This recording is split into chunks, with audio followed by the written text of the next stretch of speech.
Peace out. Thanks so much. Take care. Bye, everybody. Be safe.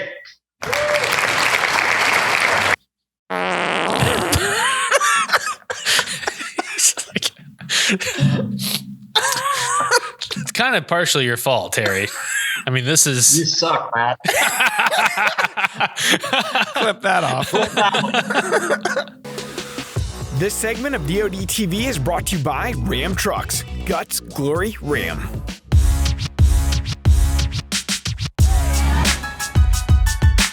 What's up, everybody? Welcome back to the Drury Outdoors 100% Wild podcast, episode number 166. I'm Tick Chelsvik. I'm Matt Drury, and we got Terry Drury on today. Two Drurys, one Chelsvik, and we're talking about parasites. And I got to You do the math. That was okay. I'll give you an applause. Yeah, I'm a winner. Yeah, that was pretty good. I'll give it to you. Thanks. Who's the parasite, Terry or myself? Oh, no, I was going to say that I was. Because I'm the odd man out. Yeah, true. Latched on. We're talking ticks. They're nasty buggers. Ticks. T-I-C-K. No soundboard? I thought it was coming. I can't read. That's Mark, by the way, if you're wondering. So we're talking ticks today. We've got Old Man Winter on board with us who has personal experience. But before we hop in, I'm just kind of curious where you guys are at with your season prep and what's happening. We'll start with Terry because I'm behind. Terry, where are you at? You know, we are in pretty doggone good shape this year for the shape we're in all reality. We got some rains that were timely and some pretty decent amounts, which typically by now we're just begging for a shower, and that still is probably yet to come. But for the most part, our beans, our corn, all looks good. You know, we've got our biologic products on order, waiting for those to arrive, and we'll be planting those here usually around the 1st to the 15th of August, depending on the weather forecast. But we're in better shape this year than we have been. And for those that have kind of been following along, you know, we got hit with EHD so severely last year, and there's a version of blue tongue as well that one of Dr. Grant Woods seemed to diagnose us in that area. That's what he thought it was. But with that being said, our numbers are down. So, you know, if your herd density is down, then obviously, you know, there's less mouths at the table. So our crops are doing a little bit better. They're just now really starting to tear up the beans pretty good.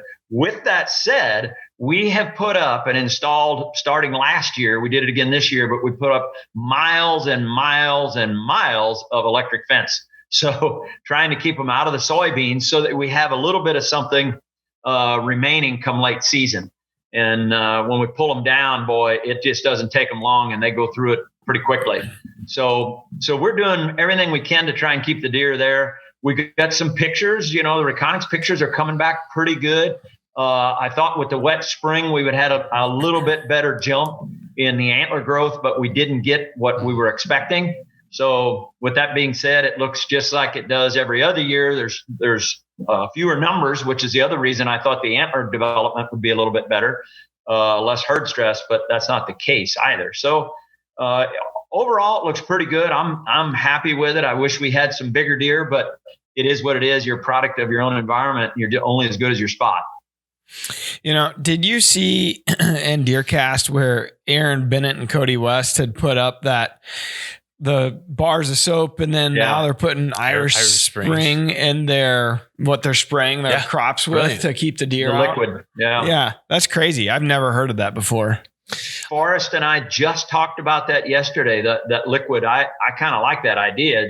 I'd be curious to try it. And the way Aaron talks, a lot of the guys at Whitetail Properties are using it.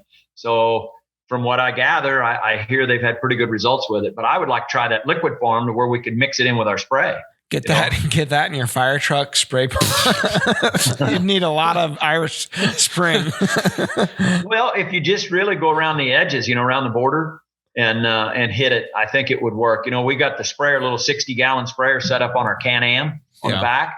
and it would be pretty easy to encapsulate all your food plots with it. But I just want to do it just for trial and error and see how it works more than anything. Yeah, it was definitely interesting. I know. Yeah. But I was not in favor of buying 5,000 bars of Irish Spring soap and hanging them on a Walmart shopping cart filled up. Give me a heads up before you do it. I'm going to buy a little stock in Irish Spring. Right. Yeah. A little bump in the Midwest here. I love the smell of Irish Spring soap. Oh, I love it. We had it when I was a kid. Oh, he's so handsome. Look. I know. And just bar soap in general. I don't even know if people use bar soap anymore. Gross. No. It's like, how can something that's supposed to make you clean be dirty at the same time? Well, think about the last place you used it, and then the first place you're going to use it next time. That's all I need to know about a bar of soap. So, heck yeah. So, on the lease, we are. I frankly haven't had a chance to go hardly at all this year. Appreciate your frankness. Yes, but Scott has gone several times on my behalf. So I think he's in decent shape as far as trimming lanes and kind of getting ready in that regard. But I know that so last year we planted last bite on a couple of our food plots. And then this February we came in and frost seeded non-typical clover, and it wasn't looking very good at all. I thought we were going to have to replant all of our food plots, and we mowed it and all that stuff, kind of getting ready. We mowed it in anticipation of then spraying it and killing it. And we kind of just got lucky. We mowed it and some timely rains. And last time Scott went up, he said, man, it looks awesome. Yeah. Lush. So we're sitting in good shape on those couple of food plots. And so really all we need to do is replant our big staging plot and radishes, and then we'll be good to go. Cameras out? No, I purposely wanted to wait this year. So the last couple of years, I feel like I waited long enough and waited till after 4th of July, but I can put out a supplement in my county. So I put out a ton of analogics during this period for pictures and all that other stuff. And there's just so many photos. I have less and less and less time, and that is a very time consuming process of looking through all those photos, and they basically all kind of look the same. So this year I kind of promised myself not to put them out until, later in July. And so either at the end of this week or early next week, we'll go up and replenish the analogics and put out our cameras. Yeah. So I don't know. I just wanted to kind of wait as long as I could this year. It's killing me, but you're going to have what you're going to have. Yeah, you're going to be there in August if they're there in July. So I figured, what the hell, just stay out this time. So how about you? I saw you were out putting out tree stands and stuff, right? I still have the stand, the very first deer stand I bought when I was a poor college kid. And it probably weighs 35 pounds of steel hang on. And so I pulled it out of the garage because my goal this year is to work harder in the summertime, because last year I thought I'll just kill it during the deer season. I'll work really hard during deer season, go into the woods with my climber. And I think it's making too much noise. It's way too much work every time. It takes me too long to get set up.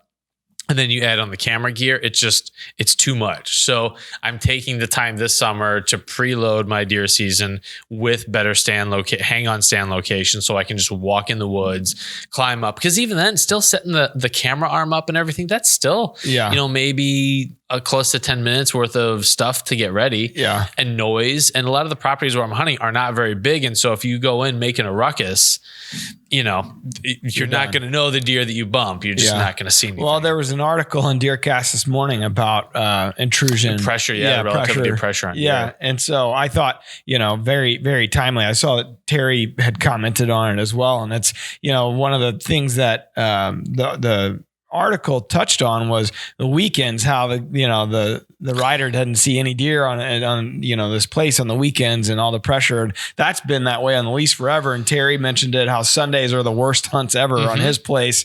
It's just like, weekends suck because of the pressure around you. Yeah. Especially the suburban properties that I hunt, it really does make a difference what day of the week you're out there. And I don't think the deer have a calendar. They know, it's Tuesday. It's time to roll. Just pressure. It's just they're reacting to human activity. Yeah.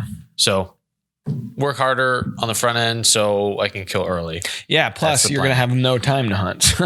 That's just typically the case. that other factor. Get strategic with my time now. And I told my wife, like, I'm going to spend a little more time. And I've been going out in the mornings because it's just so darn hot. Like, we're in the middle of a 2-week, 90+ degree heat wave that I just, get out early on a Saturday morning, then be in by 11 o'clock noon and get on with the rest of your day. Yep. It's a butt kicker, though. Makes sense. Okay. So, Terry, why don't you take us back? So you are, I guess if you have Lyme disease, you never don't have it. Like, you're a carrier, aren't you? Well, to start off, I think there's a substantial difference between Lyme's disease and Rocky Mountain spotted fever. And I can't give you the medical differences, but I do know there is a difference because they test you for both, and you can have one but not the other. It just so happens that I've tested positive for Rocky Mountain spotted fever.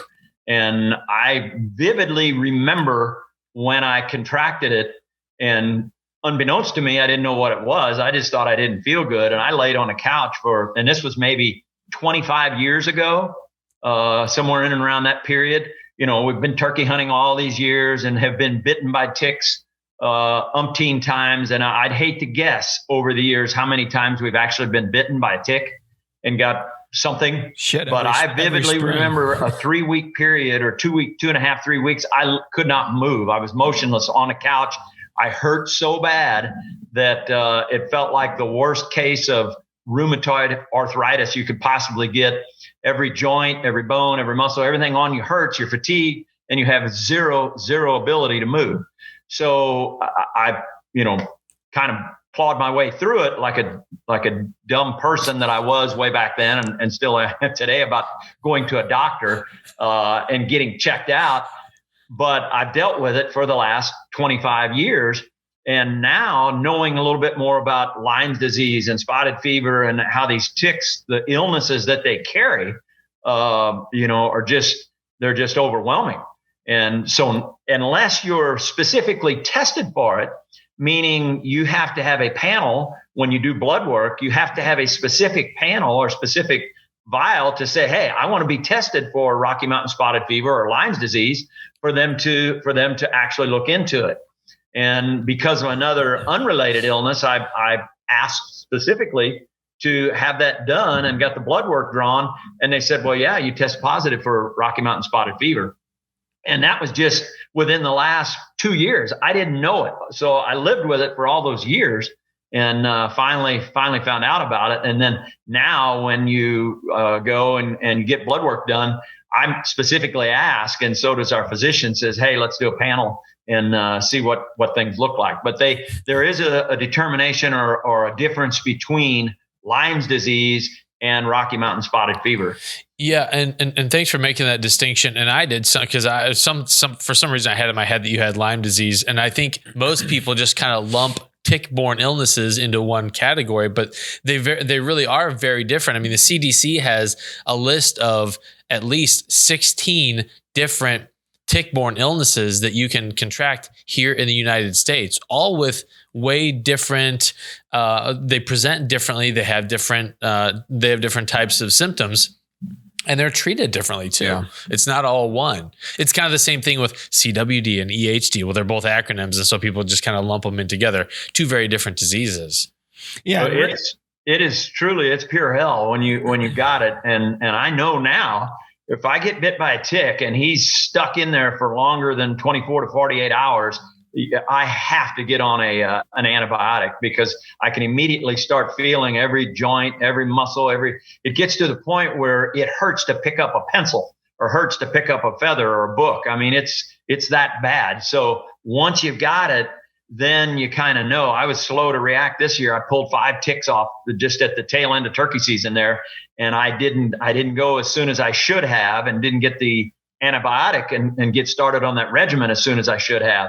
And I was 21 full days of antibiotic, and it didn't start having an effect until about day 23 or 24 to where it started helping me. So anyone that has, what feels like crippling arthritis, might be wise to have blood work done and specifically look for either Lyme's disease and or Rocky Mountain spotted fever. We have a buddy, Mark and I, a gentleman by the name of Joe Sexauer, who was a classmate of mine in high school. And he always says that those old timers, the old farmers and loggers and all those old guys that worked outside, construction workers for many, many years, that thought they had arthritis or bursitis, just dealt with it and left and lived with the pain. Mm-hmm. He said so many of those guys more than likely had Lyme's disease and didn't know it, or spotted fever and didn't know it, because back then you got bit by a tick, you pulled it off and you went on. You didn't think nothing of it. Didn't realize that it carried so many diseases and illnesses that were life-changing, life-altering. So Mark and I have never forgotten that. And Joe was the one that made that comparison or that comment. And I think it's very, very true. A lot of those old timers thought they had arthritic, crippling arthritis, rheumatoid arthritis, when in reality it was just something they had gotten bit by a tick. You bring up a really good point. It's kind of a general rule of thumb, but they say typically if a tick is on you for more than 24 hours, then you're really at risk of having whatever viruses or bacteria were in that tick in you also. And so if you can get, after you're in the field, if you can do a tick check, if you can get them off, you're probably going to be okay if you do it immediately. But once you pass that 24-hour mark, then it gets pretty sketchy as to whatever that tick had, you now have also. And you know what, Tim? Those bigger ones, you can feel them crawling and when you got them. It's the seed ticks that are the ones that are deadly. As you get older, and I'm going to say past the age of 45, and you have to start using reading glasses to see or to read, those seed ticks become increasingly more difficult to detect. I mean, they can be on you and you don't know it until you start feeling them itch or bite you. So by the time you realize you got one, it's almost too late. I can't read. Yeah, there you go. Poor Mark. And the seed ticks, if you guys have ever seen a nest of seed ticks in the wild, they hang out on the edge of blades of grass or a little branch, someplace that is, especially along a trail where you would brush up against them. And there are literally thousands in this clump. And it looks like a smudge of dirt or mud on you, but then you look closer and it's all moving and they're all heading north. And hey, for what it's worth, I keep an extra set of doe dragging clothes or deer dragging clothes in the buggy that are drenched in permethrin. And if and when we shoot a doe, particularly early season, until we start getting a few frosts, I'll keep them in the buggy and slip those on, and a pair of boots that are soaked in it, a shirt, so that we can go drag a doe out and I don't have to worry so much about getting all those ticks on me. So, and that's probably a good point to make, that if folks are not using a permethrin-based insecticide on their gear. Now, permethrin only works on clothing and gear. It, from what I understand, chemically, it kind of falls apart in the oils and that are on your skin. So it's not like an off where you just, something with DEET that you spray on your skin. You're not supposed to put it on your skin at all. You're not supposed to. But permethrin's great for treating your socks and boots and pants. I was in the bow shop yesterday, and there's an old timer in there talking to Mike, the owner of the bow shop, and they were talking about how bad the ticks were this year. I walked in on the conversation, and the guy says, "Yeah, I put permethrin on my dog," and Mike and I looked at each other. He's like, "You can do that." He goes, "You can't put it on a cat. It kills their central nervous system. Heck. But dogs, it's okay." And I'm thinking, he's going to be having a funeral. But then he goes, he killed over the next day, but he goes, he was fine that day. He was blind. Yeah, so whatever. He made a joke about it, but I was like, he goes, "No, you could read the back of the, so don't do that. You use Frontline. Frontline is specifically for pets. Yeah, and he put permethrin on his dog.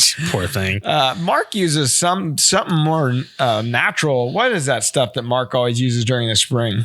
I forgot what it's called, the actual manufacturer, but I've got 2 bottles in the door in my truck. He's likes it a lot.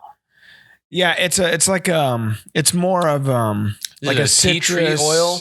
Yeah, it's got like a citrus smell to it. It's some natural way to to to make ticks not want to get on your skin. I think one of the other things, and this might have been an old wives' tale, but a lot of the old timers used an Avon product. It was a cream that they put on their legs and their waist to keep the ticks from latching on. So I don't know. I think there's a lot of different alternatives out there. I don't know which one's the best, but all the above. The stuff we go to the nth degree. I do now, trying to keep them off. I freak out when I see a tick because I know what's coming.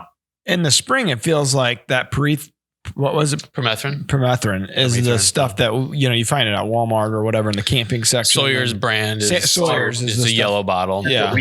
Seems like we've had success with that. But every spring I feel like you and Mark are like, yeah, I found, about every other day you find a tick on you. So yeah, it's nuts. And the permethrin, like you'll still find ticks on you, but they're in the process of dying. Yeah. And they may even bite you, but they're not long for this world. Yeah. So I have this list of 16 diseases transmitted by ticks from the CDC. You want to hear a real butt kicker? Yeah. The tick-borne relapsing fever, or TBRF, it's transmitted to humans through the bite of soft ticks. I've never heard that term before. I don't know what soft ticks are, but it's associated with sleeping in rustic cabins and vacation homes. I think I'm going to throw up. I would. Or the one that gives you the Alphagal Syndrome that pretty much makes it difficult for you to digest the proteins that are in red meat. I got diarrhea. It will give you that 100%. So you got these deer hunters that are out chasing red meat and they can't eat the thing that they've killed because it makes them so sick. I think that's like PETA's. I think that's something they engineered it. Yeah. It's like, hey, let's get these guys good. It's very ironic. It is ironic that this thing attacks you in that way. But it is dangerous. But and there are new tick-borne illnesses that are being discovered all the time. That's the crazy thing. We don't know. So there are 16 here, and things are changing, and we're finding out that okay, the Lone Star tick now carries this also. Yeah. So it's like a bio warfare almost. It's ever evolving. Well, we'll see if Terry can get all of them and see how long he makes it. Huh? The good news is Terry. If he could be immune to it, if anybody can be, it's what's going through his blood, I think. Terry will never get COVID. Don't say because him. Because he's a carrier for Rocky Mountain spotted fever. Again, for those people that have all those aches and pains and they think it's crippling arthritis or rheumatoid arthritis, should really have blood work done and check for Lyme's and or spotted fever, because you may have it and not know it, and you might have been have carried it for many, many years.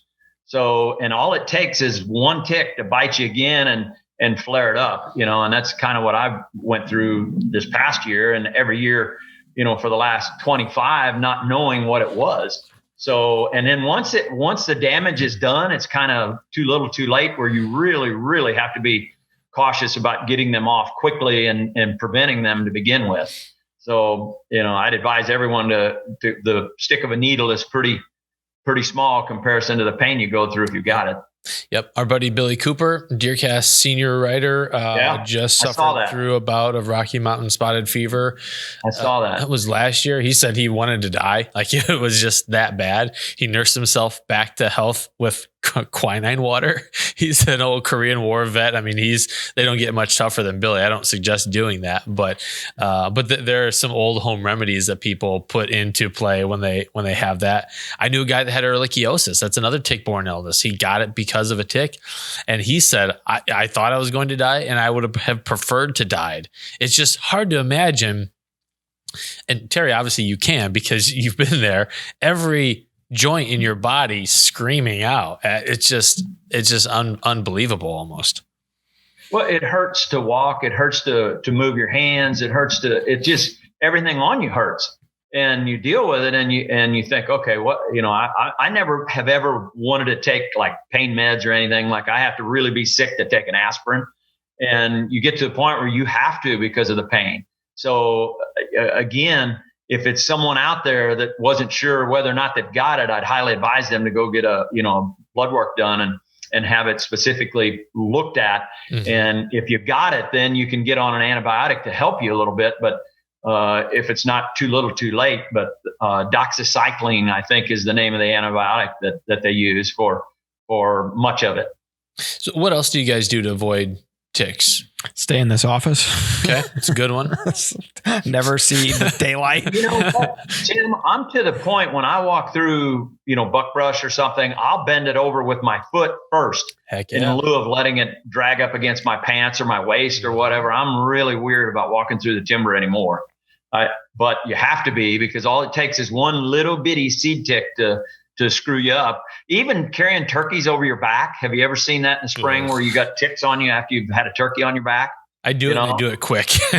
Or doing an interview behind a deer after the deer's expired. All of a sudden, there's ticks crawling off of the deer and onto you. Yeah, they know that thing is dead.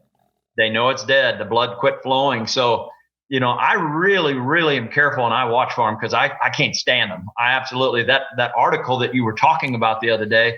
I don't remember. Did Jeremy write that or who wrote that one? I think it was Ryan. Jeremy. Yeah, it was Jeremy. Just Jeremy. Mm-hmm. And he was talking about how many ticks the possums eat. Well, I have taken a whole new outlook on possums. I never was a real big possum fan, management. But if they eat 5,000 ticks a day, I'll let every one of them walk around and chew them up. Was that a day? I think that was over the course of a year. Was that what it was? It was a lot of ticks, though. Fake news, Terry. How can you find 5,000 ticks a day anyway? Huh? I don't know. Tucking your clothing in is another way of keeping ticks on the outside of you, as opposed to, tucking your shirt. Even tucking your boot, I've from way back in the day when I was little, I remember Mark and Terry always tucking their pants into their lacrosse boots. Yeah, and I just kind of did a habit after that, but it makes sense. From a standpoint of it's a lot easier to spray those boots down and keep them sprayed all the time. Heck and things not getting on your pants legs and going up from there, Mm-hmm. Yep. Yeah. Wearing light colored clothing so you can see the ticks a little easier when they're on you. As I'm walking through tick areas, I'll stop every maybe 20, 30 feet and just look to see what I got going on and then move on. Isn't it amazing how many of them you catch doing that? Oh, It's incredible.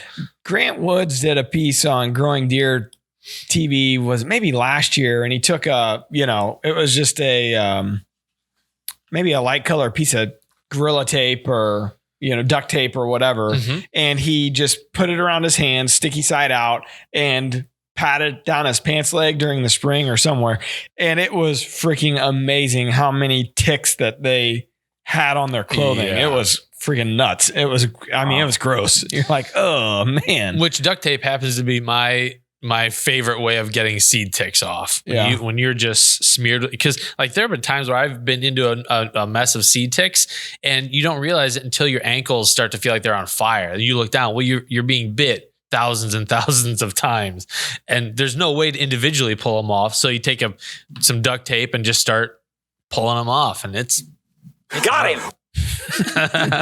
How many people are sitting right now listening to this and they're just crawling, like they're itching and phantom ticks all over them?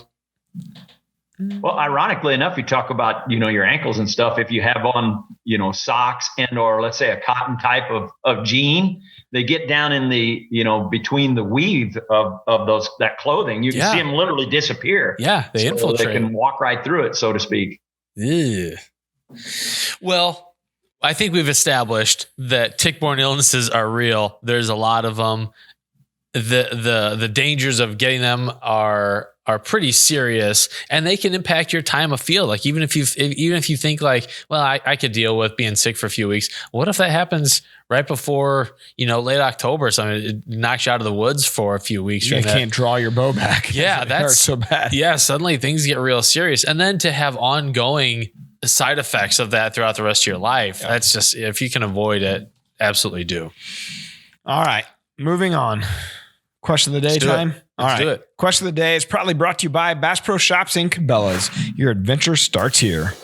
What's up, guys? I have a question about trail cameras. What would be some of your best tips on during season, getting into some of those remote locations and and getting the MRI off your cameras. Not to bump too many deer, anything like that. I know nothing's bulletproof, but what's some things you guys look for? Maybe a time of day or a weather front that's favorable for low deer movement. That's going to give you a little bit of time to slip into a place, check a camera, and get out of there undetected. Hope to hear from you guys soon. Thanks. Thanks, Justin, for leaving the question. If you want to leave the question, just go to the show notes and click the hyperlink. It'll take you right to the Drury Outdoors 100% Wild podcast page. Leave your question, your name, your location, and be as brief as possible. And I'm really curious, Terry, what you have to say about this, because I know I struggle with wanting to get that MRI, the most recent information, off my cameras, but I also don't want to do more harm than good going in there. Well, and that's a good question. We appreciate him asking it, because it's one of those things. It's like Christmas when you get those pictures now. You're dying to see these bucks in velvet and see what they look like, who showed up, who made it through, and so on and so forth. And, I like to, this time of year, I like to put them where they're fairly easily accessible. And we pick days where maybe it is a little windier than normal, usually midday when they're not up necessarily on their feet. And one of the things that you notice during the summer months, they're a little more inclined to stay put. It takes a little bit more to push them out of their bed, where they'll tolerate a little more. But it's a matter of walking pretty swiftly to your spot, getting your work done, and moving right back out, and doing it on the right wind. So I wouldn't advise going in there on a day, if it's a south wind spot and you're in there on a north wind, it's probably not advisable. And I understand what he's saying, because, they've only got weekends to where they can go and check these cameras. So if and when the time comes that he don't have the right wind, sometimes you're forced to do it and you have to bite the bullet.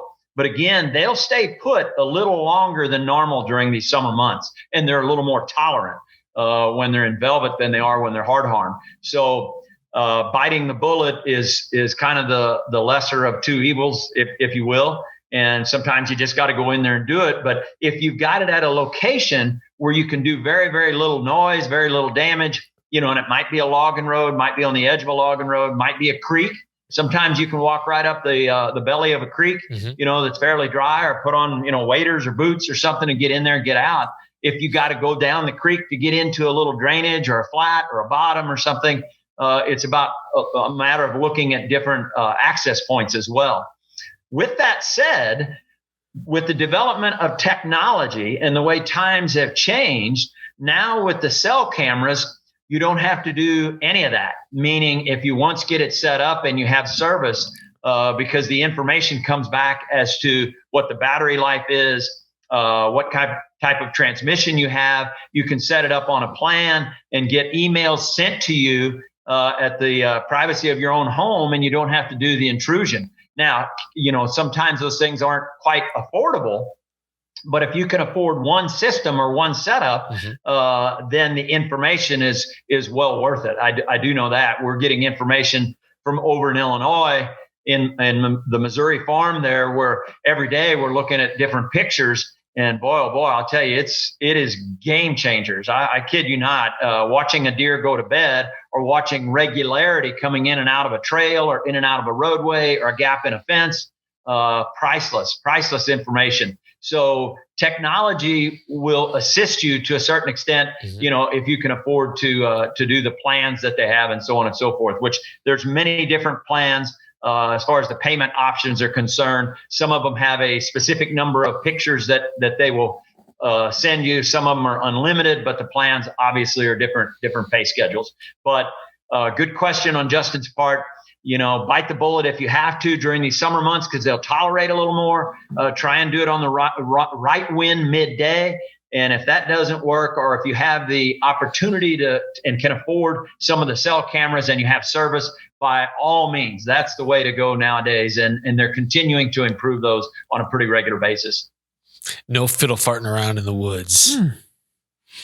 Do not fiddle fart. That's right. Clip that off. Yeah, I mean, it's you pretty much covered everything that I would say there. I mean, at this point, I think even that article that was in DeerCast earlier today about intrusion. I mean, I think everybody, knows that the more you're in there, the less chances you are seeing a mature deer, and the less chances you have of seeing them in daylight, which is obviously when we all, hope to have that opportunity. So much as you can stay out, you can. I mean, when we're in there right now, once we do put our cameras out, it'll be 2 or 3 weeks before we check them again. And try to check them very rarely. The cell cameras obviously can help you. I don't have service on my farms, so that's not really an option, but there are other systems out there that you can implement, other trail cam systems where you don't need service, and you can put them out there and just pull one card and have all the stuff. So there's a lot of options out there. Some are Wi-Fi enabled that allow you to get within maybe 60 yards or so. And your phone or your tablet starts picking up the Wi-Fi signal from the unit, and so you don't have to go exactly right to the tree and check your trail cams. Also, here's kind of a DeerCast inverted pro tip, but look at your DeerCast, look to see when there's going to be bad movement, and use those as your go times for checking trail cams. Newsflash, that's when it's the hottest. So right, it's going to suck for you. Ticks are going to be thick, but someone's got to feed those things. Tim, that is a great point. It really is. I've never heard it put that way. That is a really, really valid point. When DeerCast says poor or bad, and you would normally not be hunting, that is the time to check your trail cameras, because they're going to stay put pretty tight, and it might be a barometer issue or a front moving in or something, and they're just going to stay in their beds, which we were talking about biting the bullet. You don't want to do it, but sometimes you have to. I will say this time of year when you're getting velvet information, once they go hard horn, that information can change like day and night, because they've been doing something with regularity, and velvet doesn't necessarily mean they're going to be doing that same thing once they go hard horn. They may drop off the face of your cameras, believe it or not, or you may pick up a different buck. Basically, see that quite often, actually. Forget what you know. Although Justin kind of sounded like he might be from, further down south. What makes you say that? Well, he sounded like a mix of Louis Payne and Adam Wainwright. So my gut is he might actually have an opportunity to velvet, to hunt. If he's in Kentucky or anything like that, you might have an opportunity to hunt them while they're in velvet and still be on those same patterns. But I just, from personal experience, I get real excited, late August, early September, and then exactly, That's my own sound effects. Yeah, literally the cameras seem to just shut off on you, and you're like, well, shit, did they move away totally? Where are they at? And they usually don't pop back up for me until late September, early October. Yeah. So, it's all the greatest plans are, it's awesome to have them going into it. Kill on day one. Yeah, but it's just very rare for that pattern to stay the same. But but they're all batched up. They're all, it's easier to get a bunch of them on. If you can put out supplements, it's easy to get them. Yeah. What you feel like a pattern going, but in all reality, it's a whole different story. Take it with a grain of salt. Yeah. Once the season starts. Well, you boys ready for the wildlife word? Woo-hoo! I am. All right. Terry, you locked and loaded? I couldn't be more ready. All right. I felt like that was not genuine. Not so much. Today's wildlife word is hypostome. Doesn't make sense. What was it? Hypostome. Spell that. Will you please use it in a sentence? Right. Hypostome. Hypostome. It sounds like something out of the Avengers Infinity War. That's exactly. Did you read this before? I was hypo-stoned in the 70s. Clip that off. See how that works? What is a hypostome? So is it A, the barbed mouth part of a tick that's injected into a host to suck blood? Is it a type of kidney? This is B. Is it a type of kidney stone found only in whitetails and they happen to look like Cheerios? C, the term for a desiccated tick that's still attached to its host? Or D, a punk rock group from the 1980s out of Colgate, New York? Terry, go ahead. He looks like he's Googling over there. Somebody's trying to call me. No. He doesn't care that much about this. In fact, he didn't hear CRD. I got to call, guys. Stand by. It was nice talking. Read those again, Tim. Oh man, I can't read. is the hypostome a barbed mouth part of a tick that's injected into a host to suck the blood? B, a type of kidney stone found only in whitetails that also look like Cheerios? C, the term for a desiccated tick that's still attached to its host? Or D, a punk rock group from the 1980s out of Colgate, New York? Terry. I'm going to say C. The term for a desiccated tick still attached to its host. I was going to go with A. A is correct. It is like picture like a straw. Applaud. With a bunch. It's not doing anything. There you go, winner. It's picture like a straw with a bunch of barbs kind of pointing backwards that they plunge into your skin, and that's what they use to suck your blood. Okay, Matt, did you actually see the answer? No, I didn't cheat. I mean, I know that's what you're accustomed to with me, but that is... It's weird that you got something right. That's kind of what he's saying. Hey, you didn't fail. Hey-o. Good guess. I'm hitting close to home. I would have put a soundbite, but I don't find that funny. That makes me feel really bad, like genuinely bad. So that's your wildlife word, hypostome. We should do like a roundup of wildlife words. Maybe we'll do a super cut at the end of the year. Yeah, that should get lots of listens. Well, at least 30. At least 3. So you guys are officially educated now. All right. I'll try to forget it as soon as we turn this podcast off. All right. Well, gosh, what do we got coming up here? Hunting season. Just surviving the heat of summer. Okay, listen. All the TV shows are running right now. I'm going to do a shameless plug. They're Please really, do. I mean, look, there's a lot of good content hitting the Outdoor Channel right now. Listen to me. Listen. Look here. I have news to share. No, it's really good stuff. Mark and I proof them every week. Terry may or may not see them until they air, or even not then. But The reason to tune in. he's always pleasantly surprised, aren't you, Terry? Always. That wasn't half bad. But hey, it's good content. It airs like every day of the week, it feels like. So it's hard to miss them. Everybody's got DVR now. So just DVR it. 13, Critical Mass, Bow Madness, Natural Born over on Sportsman's Channel. Some quality content hitting the TV waves right now. The other thing is we've got our buddy Levi Morgan in DeerCast. Big news. Man, I am so excited about that.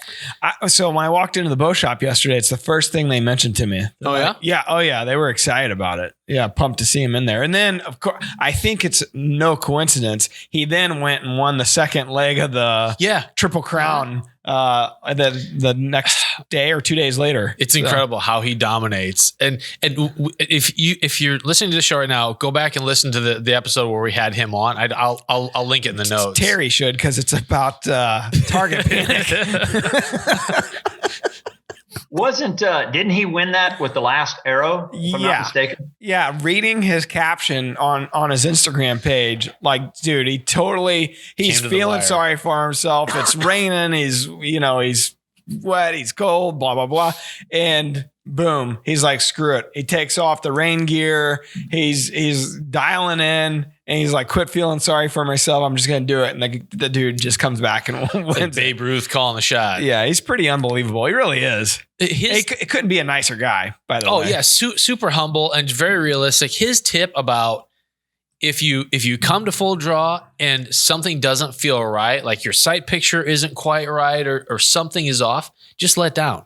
That just totally changed my perspective, because for some reason, and I know a lot of guys feel this way, when you come to full draw, you feel like you're committed to shoot. That's not the case. Let down, regroup, and try it again. Depends what bow I'm shooting, because if I let down, sometimes I feel like my about to pull my shoulder out of my socket. Yeah, I know the feeling.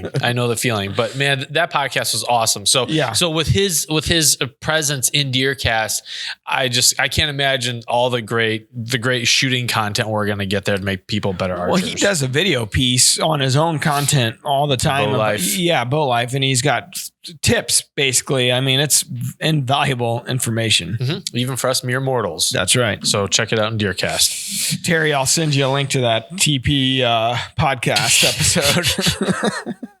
Hey, I'll tell you what, we need more Levi's in our sport. He is great for our industry, great for our sport, represents all of us quite well. He's an ambassador, so can't say enough good things about him.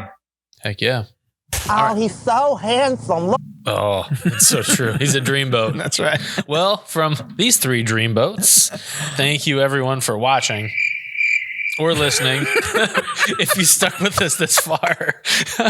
I mean, that's soundbite of the day right there. I'm so sorry for everybody listening to this. But you're smiling while you're saying it. I've had more fun in the last 2 podcasts since we've done this thing.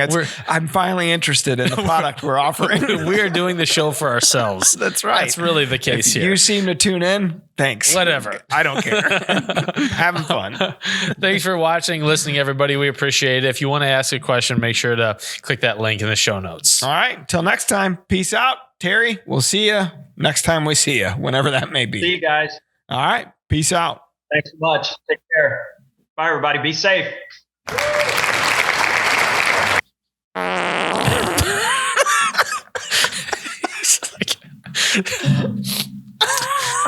It's kind of partially your fault, Terry. I mean, this is... You suck, Matt. Clip that off.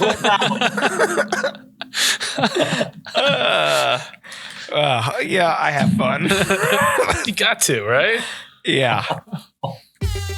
We're adding new videos every week, so make sure to click that subscribe button and check out all of our amazing content. This episode of DoD TV was brought to you by Bass Pro Shops and Cabela's.